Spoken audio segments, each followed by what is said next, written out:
Nung tinanong si Ombudsman Boyeng Remulla kung ano ang masasabi niya tungkol sa mga paratang ng 18 na dating sundalo tungkol sa paghatid ng maling maletang pera ng taong bayan sa pamamagitan ni Congressman Zoldico na itinalaga ng Noy House Speaker Martin Romualdez bilang tagapagbantay sa kaban ng bayan sa bahay ni Presidente Bongbong Marcos at Congressman Martin Romualdez, ang agad na sabi nito ay, syempre politika yan. Not oral mapapaisip tayo. Ganito ba dapat agad-agad ang sinasabi ng isang ombudsman kapag may nagsusumbong ng katiwalian sa tanggapan nito? Wala pa ngang nasisimulang investigasyon ay sasabihin na lang agad ura-urada na, wala, syempre politika yan.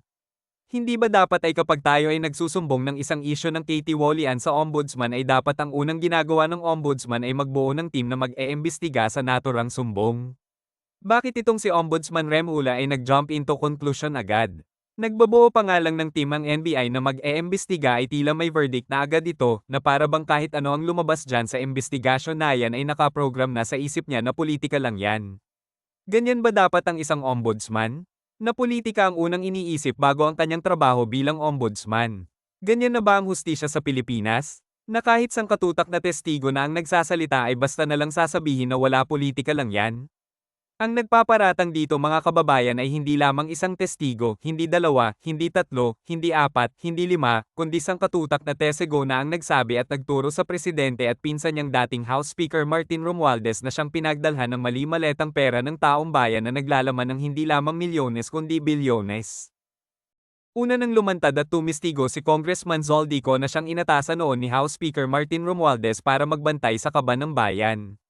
In fact, bago pa kay Zoldico ay nabanggit na rin sa Senate hearings ng umaming contractor na si Curly Discaya na sa pagkakaalam daw niya ay parte ng proseso sa mga pinagdadalhan ng mali-maletang pera ay papunta kay Speaker Martin Romualdez na pinsan ng Pangulo dahil ito palagi ang nababanggit ng mga taga-DPWH sa kanya. At ngayon, 18 na panibagong mga testigo ang pinag-uusapan dito mga kababayan.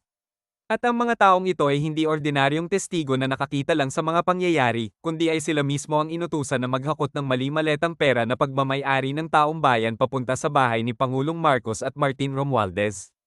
At lalong hindi lang yan mga kaibigan, bago pa man lumabas ang 18 na mga testigong ito na dating mga sundalo, ay may nauna na ring lumabas na testigo na pareho ang sinasabi at tumutugma sa kwento ng 18 na mga bagong testigo ngayon.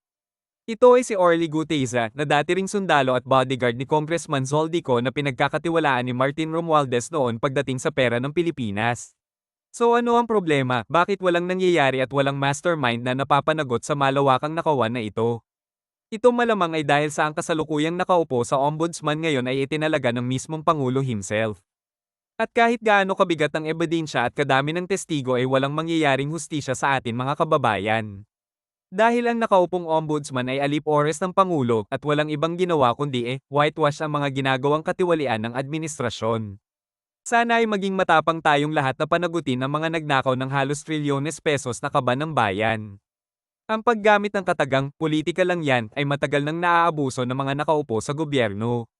Na kahit anong pangdarambong ang ginawa nila at ito ay nabisto ay sasabihin lang nila na politika lang yan.